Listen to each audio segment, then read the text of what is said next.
네, 안녕하십니까. 오늘도 하나님의 말씀을 전하도록 하겠습니다. 오랜 기간 동안 많은 시대에 많은 사람들에게 하나님의 말씀이 전해졌습니다. 시대는 변하고 환경도 변하고 살아가는 사람들의 주변의 삶의 모습들도 다양한 모습들로 나타나고 있지만 한 가지 변하지 않는 것은 하나님의 말씀입니다. 몇천 년 전에 그들에게 하셨던 그 말씀이 동일하게 변함없이 문구 하나 틀리지 않고 지금도 저희들에게 동일하게 말씀하고 있습니다. 그 말씀의 의미는 변하지도 않습니다. 오늘 이런 시대에 살아가고 있는 저희들에게 그때 그들에게 말씀하셨던 그 하나님께서 동일한 말씀으로 저희들에게 말씀을 들려주시고자 합니다. 오늘 제 마음 가운데 하나님께서 주셨던 이런 말씀들을 묵상하고 하나님께서 어떠한 말씀들을 오늘 저와 여러분에게 하시고자 하시는지 저희 입술을 통해서 하나님께서 말씀해 주시리라 믿습니다. 오늘은 특별히 하나님의 선물이라는 이런 말씀의 주제를 가지고 오늘 여러분과 하나님 말씀을 나누도록 하겠습니다.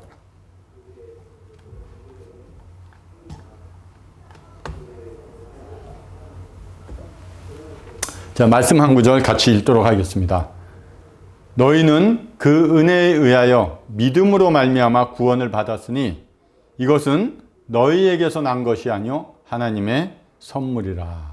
네, 하나님의 선물이 있습니다. 그것은 은혜로 인해서 믿음으로 말미암아 받는 구원을 하나님은 선물이라고 말씀하고 있습니다. 이것이 하나님께서 주시는 선물입니다. 그러면 오늘 저희 모든 인간이 받아야 되는 정말 귀한 것, 이렇게 하나님의 은혜로 말미암아 받는 이 구원에 대해서 한번 알고 넘어가면 좋겠습니다. 구원의 의미가 어떤 의미인지, 성경에서 어떻게 말씀하고 있는지 함께 나누고 깨달으면 좋은 유익이 되겠습니다. 이 구원의 의미는 1차적으로는 심각한 위험으로부터 구해내는 것을 의미하고 있습니다. 또 2차적으로는 그런 위험에서 지키고 보호한다는 이런 의미도 있습니다. 단순히 너가 위험하니까 내가 그 위험에서 건져줄게 하고 건져주고 떠나는 것이 아니라 그 후에도 계속해서 관심과 보호를 통해서 그가 위험에 처해질 때마다 지키고 보호해준다는 이런 의미를 가지고 있습니다. 그럼 나는 구원받고 싶습니다 라는 의미는 어떤 의미일까요? 그렇게 지금 기도하시는 분들이 많이 계실 것입니다. 그런 의미는 내가 지금 심각한 위험에 처해 있다는 것을 깨달으시는 분들입니다. 내가 정말 얼마나 심각한 위험에 처해 있는지 알고 계시는 분들이 나를 구원해 주십시오 하고 외치는 분들입니다. 또한 그런 상황에서 내가 빠져나오고 싶은데 스스로 빠져나올 수 있는 능력도 없고 또 어떤 방법도 모르고 그러다 보니 하나님께 그 구원의 문제를 이야기하면서 절실히 하나님께 그 은혜로 지금 내가 처해 있는 이 위험한 상황에서 저를 건져내 주십시오 하는 것이 저를 구원해 주십시오 하는 의미와 동일하다고 말씀하고 있습니다. 그럼 이 구원을 어떻게 받는지 알아보도록 하겠습니다. 성경의 말씀은 이렇게 말씀하고 있습니다. 너희는 은혜로 구원을 받은 것이다. 예, 구원은 하나님의 은혜로 받는 것입니다. 그 은혜로 받는다는 것은 피조물인 우리에게 하나님의 자비하심과 하나님의 긍휼하심과 하나님의 미덕 또 하나님이 가지고 계신 모든 좋은 성품을 통해서 하나님이 우리를 값없이 하나님의 사랑의 방식으로 우리를 대해 주시는 것을 말씀하고 있습니다. 지금 심각한 위험에 처해 있는 나를 어떤 대가도 바라지 않으시고 값없이 건져내 주시는 하나님의 사랑이 구원인 것입니다. 우리가 구원을 받아야 될 만한 어떤 동기가 있거나 내가 구원을 받아야 될 어떤 조건이 있어서 하나님께서 나를 구원해 주시는 것이 아닙니다. 이것이 전적으로 하나님의 은혜와 자비와 긍휼하심 가운데 베풀어 주시는 하나님의 선물이라고 하나님께서는 말씀하고 있습니다. 다시 한번 이 말씀을 읽겠습니다. 너희는 그 은혜에 의하여 믿음으로 말미암아 구원을 받았으니 이것은 너희에게서 난 것이 아니요 하나님의 선물이라. 방금 앞에서 읽은 말씀은 은혜로 구원을 받는다고 말씀을 하고 있습니다. 그런데 여기 보시면 믿음을 통해서 믿음으로 말미암아 구원을 받는다고 말씀하고 있습니다. 구원은 하나님의 은혜로 받는 것입니다. 근데 그 하나님의 은혜가 그 생명의 샘, 은혜의 샘이 나에게 오기 위해서는 믿음이 필요하다는 것입니다. 성경에서 믿음을 설명하기는 딱 믿음은 이런 거야 하고 정의를 내리기는 어렵습니다. 왜냐하면 다양한 시대에 하나님께서 다양하게 이 믿음에 대해서 말씀해 주셨고 또 성경에 많은 믿음을 가진 사람들의 삶을 보면서 믿음이 이것이다 하고 단정적으로 얘기할 수 없는 것은 믿음을 가진 사람들의 삶이 다양했기 때문에 그렇습니다. 오늘 이 믿음이 무엇인지를 간단하게 예를 들어서 좀 이해하기 쉬운 방법으로 여러분에게 잠시 말씀을 나누고자 합니다. 믿음, 하나님의 은혜의 샘물, 그 생명의 샘이 저기 원천에서 하나님에게서 솟아나고 모든 사람에게 그 은혜의 샘물이 흘러가기를 하나님은 원하십니다. 그런데 그 샘물이 나에게 오기 위해서는 샘물이 흘러 들어오는 수로가 나와 연결이 되어 있어야 됩니다. 그런데 이 샘물이 흘러오는 수로가 죄로 인해서 다 망가졌습니다. 모든 사람이 하나님의 그 은혜의 샘물을 받을 수 없는 상태가 되어버렸습니다. 왜? 죄로 인해서 그것이 다 망가져 버렸습니다. 오늘 믿음이라는 것을 간단하게 이해하기 쉽게 말씀을 드리는 것입니다. 믿음은 이거야 이렇게 말씀을 드릴 수는 없지만 우리가 이해하기 쉽기 위해서 그와 같이 하나님의 생명의 샘이 나에게 오기까지 이 생명의 샘이 흐르는 수로가 필요하다는 것입니다. 그것이 믿음입니다. 은혜로 구원을 받지만 그 은혜가 나에게까지 흘러 정확하게 내 안에 오기까지 그 수로가 필요하다는 것이 믿음입니다. 오늘 그런 믿음이 형성되어 있지 않다면 내가 하나님의 은혜를 아직 받지 못하고 있다는 것입니다. 생명의 샘이 나에게까지 아직 오지 않았다는 것을 깨달으시기 바랍니다. 이 생명의 샘을 받기 위한 이 수로를 그럼 내가 열심을 통해서 행위를 통해서 그 수로, 믿음의 수로를 만들 수 있는가? 하나님은 그럴 수 없다고 말씀하고 있습니다. 누구든지 행위로는 구원받을 수 없습니다. 왜? 우리의 행위에는 하나님이 보실 때 의로운 행위가 없기 때문에 그렇습니다. 우리에게 나오는 모든 것이 죄입니다. 그렇기 때문에 우리가 스스로 그 믿음의 수로를 만들 수 있는가? 성경을 찾아보고 읽어봤더니 하나님께서는 절대 그렇게 할 수 없다고 말씀해 주셨습니다. 이 믿음은 굉장한 가치를 가지고 있습니다. 믿음의 가치는 어디에 있는 것이냐 하면 믿음의 대상에게 있는 것입니다. 왜 성경에서 말씀하는 이 믿음이 귀하고 가치가 있느냐 하면 이 믿음의 대상이 예수 그리스도, 즉 하나님이시기 때문에 이 믿음의 가치가 귀한 것입니다. 내가 생각하고 내가 믿어, 난 믿어 한다는 나의 결심주의에서 이 믿음이 나오지는 않습니다. 내가 믿는다는, 이제 나는 예수 그리스도를 믿기로 했어. 난 오늘부터 이제 믿어 하는 나의 결심에서 이 믿음이 나온다면 이 믿음의 가치는 보잘것없습니다. 만일 이제 어떤 호수에 얼음이 얼었습니다. 그러나 이제 날씨가 풀리고 봄이 오면서 얼음이 점점 녹아지면서 얼음 두께가 얇아졌습니다. 그런데 내가 믿기에는, 내가 생각하기에는 저 얼음은 두꺼워. 내가 뛰어도 아무리 세게 뛰고 거기서 쿵쾅대도 그 얼음은 깨지지 않아 하고 나는 그렇게 믿지만 만일 그런 믿음으로 그 얼음에 뛰어들었을 때 얼음이 깨져버린다면 나의 믿음이 무슨 소용이 있겠습니까? 그렇기 때문에 믿음은 믿음의 대상이 중요한 것입니다. 내가 생각하고 내가 알고 있는 내 안에서 나오는 믿음은 의미가 없습니다. 믿음의 대상, 예수 그리스도, 그분이 우리 믿음의 주요 믿음의 대상인 것입니다. 그래서 이 믿음이 중요하다고 성경은 말씀하고 있습니다. 그럼 이 믿음은 어디서 나오는 것인가? 말씀을 함께 읽겠습니다.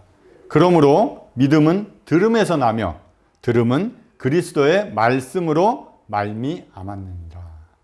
그럼 이 믿음이 어디서 오는가 봤더니 성경의 말씀 안에서 이 믿음이 그 사람에게 이루어진다고 말하고 있습니다. 믿음이 있다는 것은 하나님께서 구원하여 주셨다는 결과입니다. 은혜로 구원을 받았다는 거예요. 성경의 이 말씀, 책 안에 글씨와 같지만 하나님께서 이 성경의 말씀이 살아있는 말씀이라고 말씀합니다.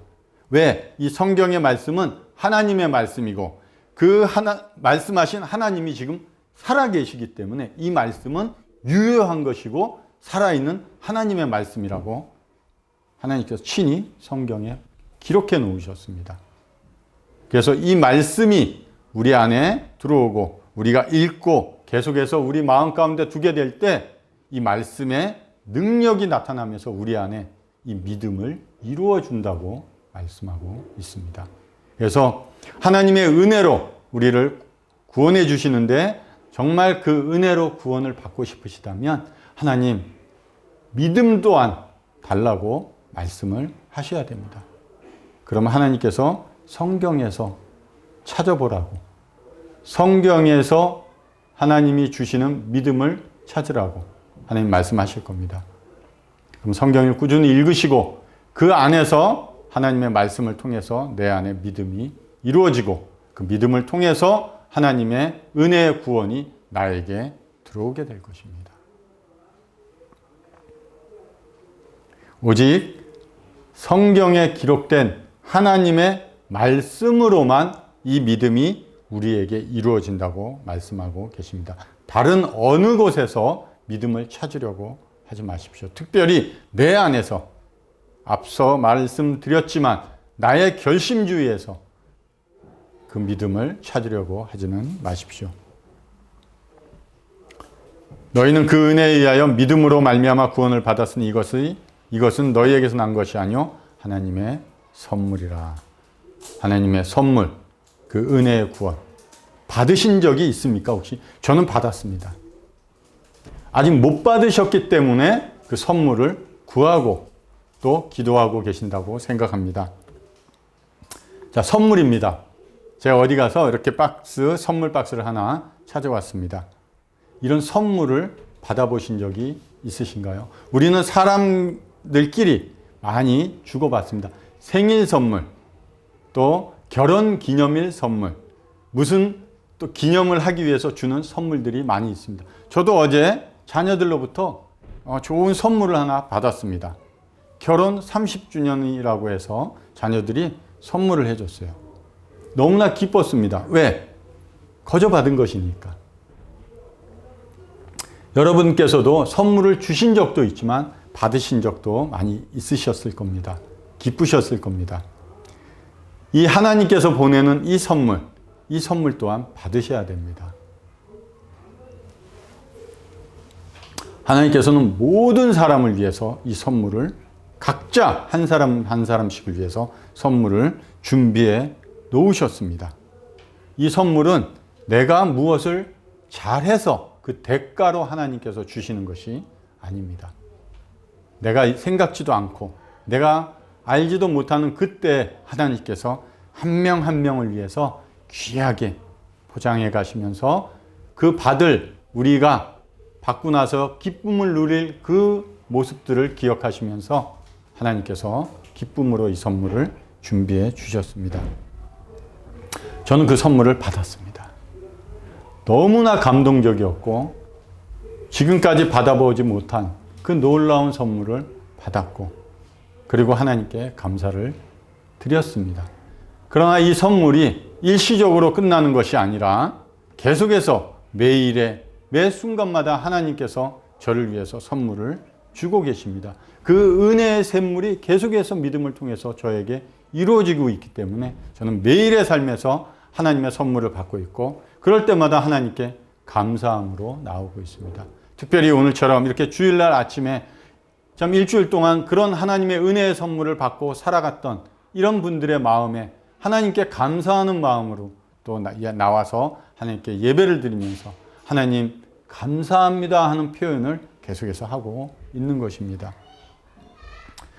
지금도 하나님의 그 은혜의 역사가 저에게 계속해서 선물로 주어지고 있습니다.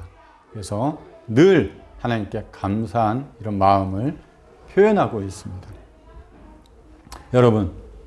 여러분께서는 그 은혜의 선물을 받으셨나요? 아직 받지 못하셨다면 그 은혜의 선물을 달라고 구하셔야 됩니다.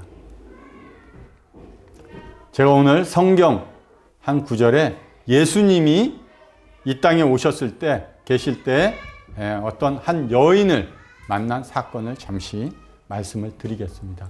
요한복음 4장에 보니까 이런 말씀이 있습니다. 사마리아 여자 한 사람이 물을 기르러 왔음에 예수께서 물을 좀 달라 하시니. 사마리아 지역은 유대인들이 잘 가지를 않는 지역입니다. 천하게 여기는 지역이에요. 왜? 거기 사는 사람들을 천대했어요. 그러나 예수님은 그곳을 향해 가셨습니다.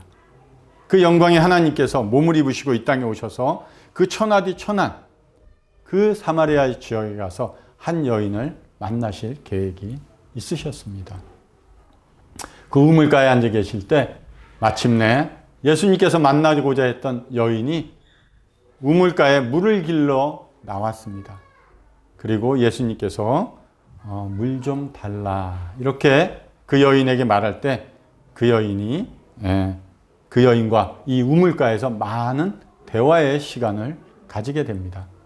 처음에 이 여인은 그 예수님을 어떻게 표현을 했나 성경에 기록된 말씀을 보니까 4장 9절에 당신은 유대인으로서 어찌하여 나에게 물 좀 달라고 합니까? 유대인이 사마리아 사람들과 말도 섞지 않을 정도로 천하게 여기기 때문에. 그래서 이 여인은 그 예수님을 처음 뵀을 때는 잘 모르니까 유대인으로 알고 그렇게 고백을 했습니다.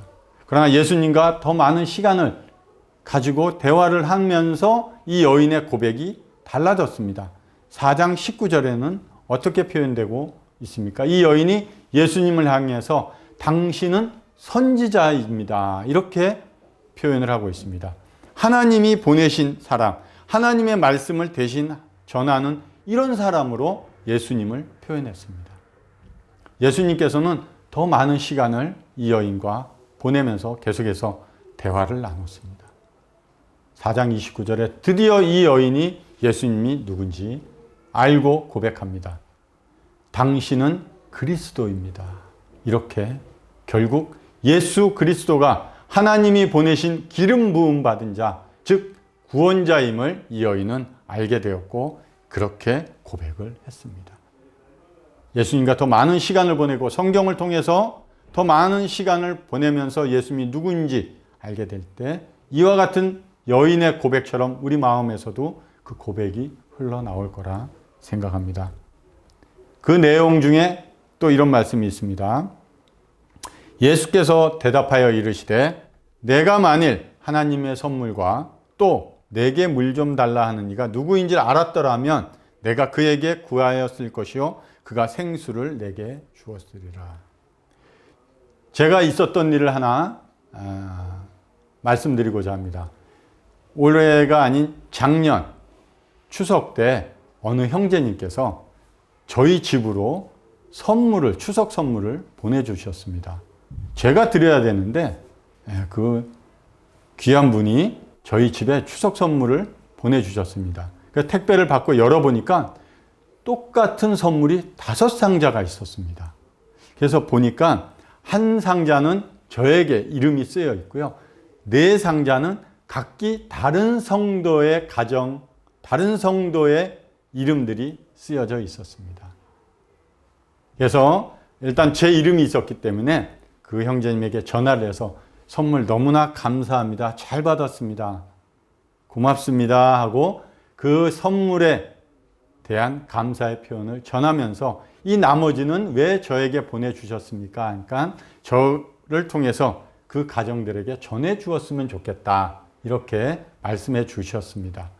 예, 알겠습니다 하고 저는 그 중에 2박스는 가까운 곳에 그분들이 살고 계셔서 제가 친히 그걸 들고 그날 바로 전달을 해드렸습니다.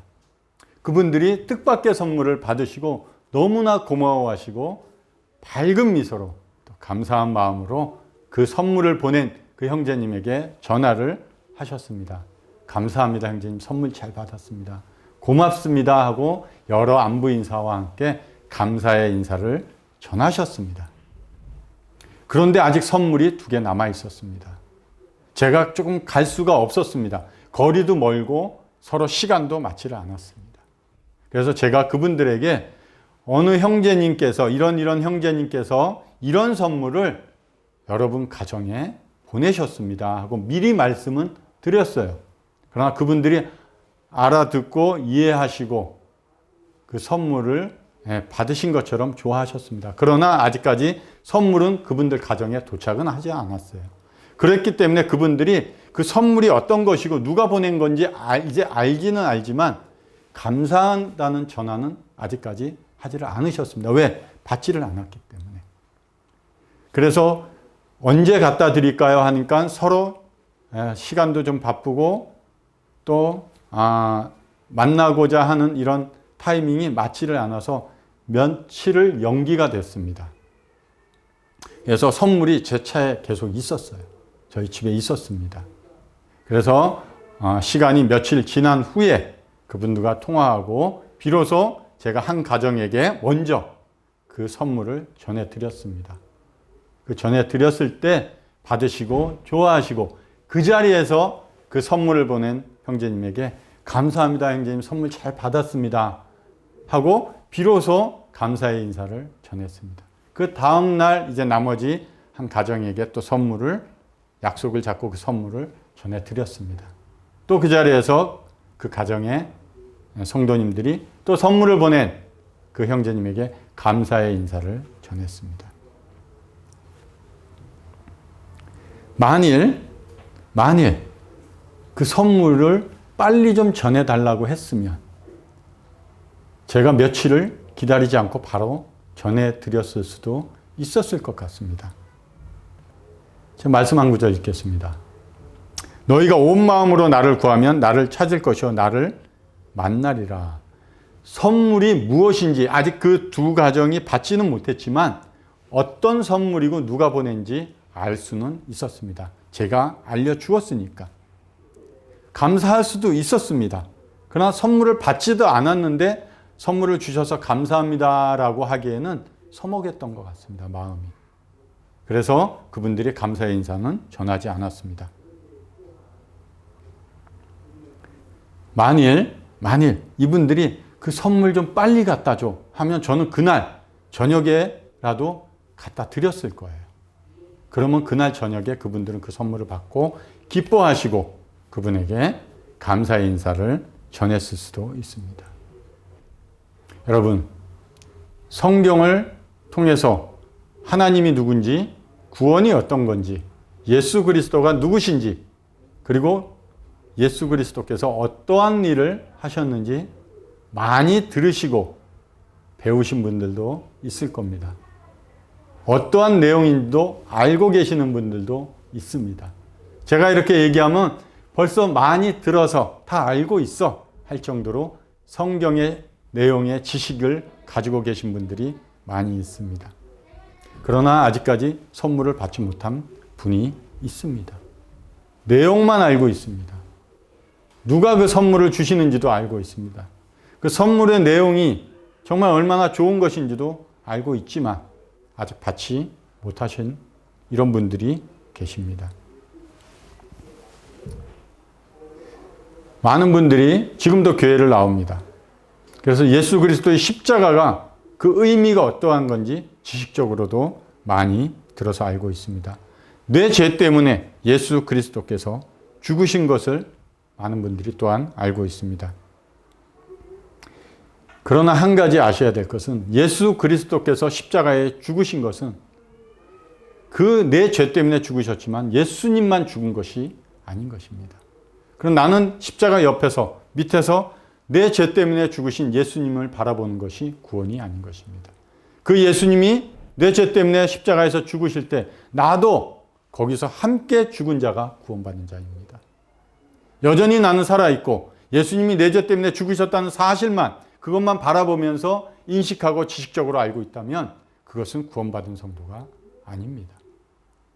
많은 지식을 갖고 있다고 해서 결코 그것이 구원이라고 성경은 말씀하지 않고 있습니다. 그 예수 그리스도께서 죽으셨고 나도 거기서 예수 그리스도 안에서 함께 죄에 대해서 죽은 자일 때 내가 구원받은 것입니다. 나란 존재가 안 보여야 되는 것입니다. 그것이 성경에서 말하는 구원입니다. 그럴 때 그 죽으심에서 사흘 만에 부활하신 예수 그리스도와 함께 부활하는 자가 될 것입니다. 성경에서는 구원받은 성도가 되기 위해서는 날마다 자기 십자가를 지라고 하십니다. 자기를 부인하고 자기 십자가를 지고 살아가는 것이 구원받은 성도의 삶의 시작입니다.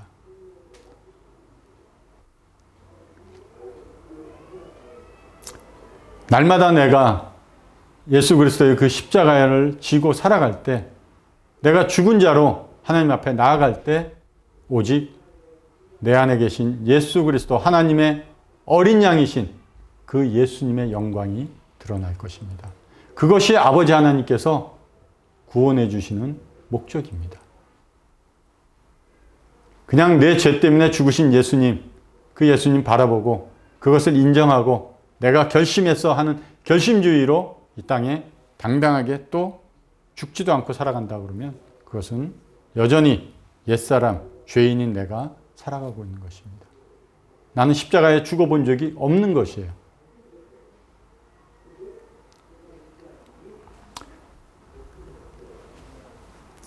말씀 한 구절 또 읽겠습니다. 예수께서 대답하여 이르시되 내가 만일 하나님의 선물과 또 내게 물 좀 달라 하는 이가 누구인지를 알았더라면 내가 그에게 구하였을 것이요 그가 생수를 내게 주었으리라. 많은 사람들이 예수님께 나오지 않습니다. 왜? 예수님을 모르기 때문에. 성경의 말씀처럼 그분이 누구인지를 알았더라면 많은 분들이 그분에게 나아가서 그분에게 하나님의 선물을 구하였을 것입니다. 믿음의 대상이 중요하다고 앞에서 말씀을 드렸습니다. 성경에서 말하는 믿음의 대상은 오직 한 분 예수 그리스도뿐입니다. 성경의 중심 주제는 오직 예수 그리스도입니다. 성경을 읽고 성경을 공부하고 묵상하면서 깨닫는 것은 예수 그리스도를 깨달으라고 성경은 말씀하고 있습니다.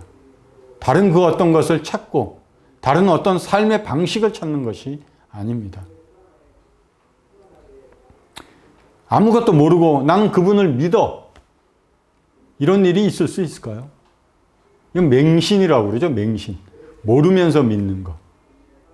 어떻게 내가 이 하나뿐인 인생, 이 삶을 모든 삶의 시간들을 맡겨야 되는 그분이 누구인지도 모르고 내가 그분께 맡길 수 있겠나요? 하물며 찾기도 함부로 남에게 맡기지 않는데 내 이 귀한 인생을 어떻게 맡길 수 있겠습니까?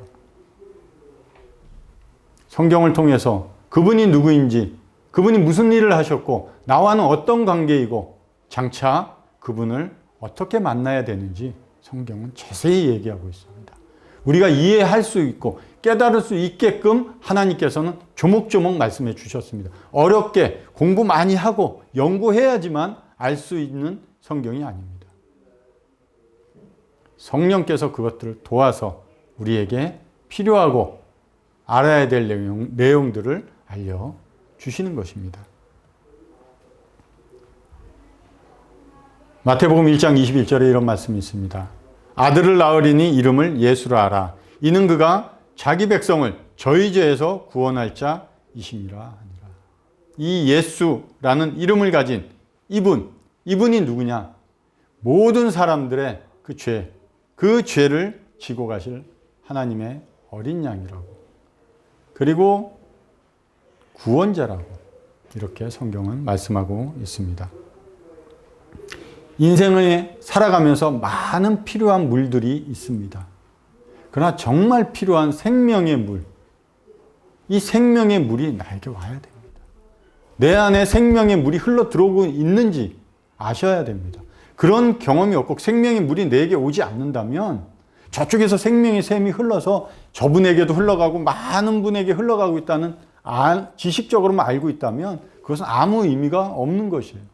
나에게 오지를 않는데, 내가 그 생명의 샘을 마시지를 않고 있는데 무슨 의미가 있겠습니까?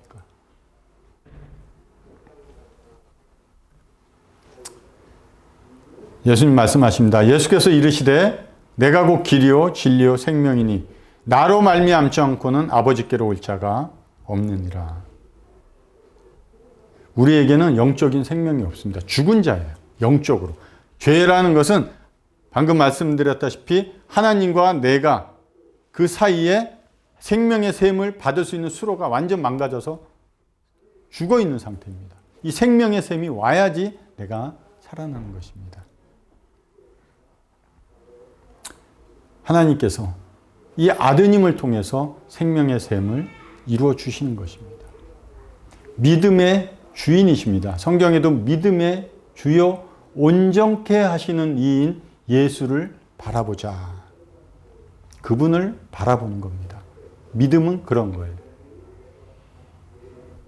그럴 때 그 생명의 근원 되시는 하나님으로부터 생명의 샘이 나에게 언제 믿음의 수로가 이루어졌는지 나에게 흘러 들어오는 것을 느끼실 겁니다. 그럼 어떻겠습니까? 감사함, 기쁨, 즐거움, 그 해방감이 넘치실 거예요. 하나님께서 하시는 일이 그 일입니다. 왜? 내가 어떤 인간도 그 일을 할 수 없기 때문에. 지금도 하나님은 그 일을 하고 계시는 겁니다. 예수님께서 이 땅에 사람의 몸을 입고 가서 사람의 모습으로 피 흘려 죽으신 그 목적이 이와 같이 우리가 하나님의 생명의 샘을 받을 수 있는 모든 수로가 다 망가졌기 때문에, 하나님께 나아갈 수 있는 길이 없어졌기 때문에 신이 그 길이 되어주시고 그 생명의 샘이 되어주신 것입니다. 이 아들, 하나뿐인 아드님, 이 아드님을 우리에게 선물로 주신 것입니다. 내 안에 그 예수 그리스도 하나님의 선물이 들어왔다면 그것은 구원받은 것입니다. 잘 못 느끼시겠다고요? 아직까지는 잘 모르시겠다고요?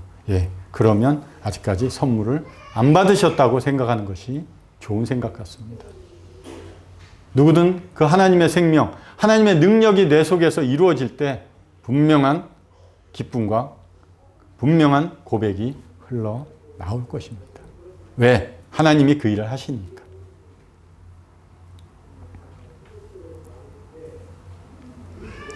말씀을 읽을 때 난 깨달아졌어 하는 것 내가 깨달을 수 없습니다. 하나님이 분명히 깨닫게 하시고 그 일을 하나님이 이루어 주실 것입니다. 말씀 한 구절만 더 읽고 정리하도록 하겠습니다. 화 있을진저 외식하는 서기관들과 바리새인들이여 장과 대접의 겉은 깨끗이 하되 그 안에는 탐욕과 방탕으로 가득하게 하는도다. 서기관들, 성경을 잘 알고 쓰고 이런 사람들입니다. 바리새인들, 성경을 가리키는 사람들이에요. 근데 하나님께서 화 있을 것이다. 외식하는 자들이라고 그럽니다. 외식, 우리가 나가서 식사하는 것처럼 외식하는 이 의미는 종교적 또는 도덕적인 가식이나 위선을 얘기하고 있습니다. 원래 이 외식의 의미는 연극하다입니다. 연극하다. 내가 하나님의 선물을 받지도 않았으면서 꼭 하나님의 선물을 받은 것처럼 연극하고 살아가는 것. 이것이 외식하는 자입니다. 성경의 지식을 많이 알고 있다고 해서 구원받지 않았음에도, 선물을 받지 않았음에도 불구하고 선물을 받은 것처럼 많은 사람에게 나는 교회 다니고 있어, 내가 많은 성경의 내용들을 알고 있어 하면서 선물을 받은 것처럼 연극하는 삶, 그 삶은 버리셔야 됩니다. 왜? 화 있을 것이라고 하나님이 분명히 말씀하고 있습니다. 오늘 내가 그런 하나님의 선물을 받은 경험이 아직까지 없다 그러면 구하십시오. 간절히 구하십시오. 저도 이 선물을 달라고. 그럼 하나님 주신다고 약속하신 것입니다. 성경은 하나님이 이것저것 하라고 하는 명령의 말씀이 아닙니다. 성경은 하나님이 우리에게 하신 약속이에요. 그래서 그 약속을 붙들고 우리가 하나님 앞에 기도하면 하나님 주신다고 그럽니다. 너희 기쁨이 충만할 것이라고 하나님께서 말씀해 주셨습니다. 오늘 아직까지 내 마음에 선물을 받지 못하셨다면 구하십시오. 그러면 주실 것입니다. 선물을 받지도 않았는데 받은 것처럼 내가 많은 지식을 알고 있고 또 교회 생활을 오래 했다고 그래서 꼭 선물을 받은 것처럼 연극하고 살아갈 필요는 없습니다. 왜? 오히려 빨리 그 문제를 내려놓고 하나님께 선물을 받는 것이 중요하지. 오늘 하나님 앞에 나아가서 정말 기도하시면서 하나님의 선물을 구하십시오. 그러면 하나님께서 내 안에 그 선물을 이루어 주시는 놀라운 능력의 날을 경험하게 될 것입니다. 모두가 그렇게 되기를 늘 하나님 앞에서 기도하고 살아가고 있습니다. 많은 분들, 아니 모든 분들이 구원을 받고 그 진리를 아는데 이르기를 원하는 것처럼 저희도 그런 마음으로 기도하고 있습니다. 이상으로 오늘 말씀 마치도록 하겠습니다. 감사합니다.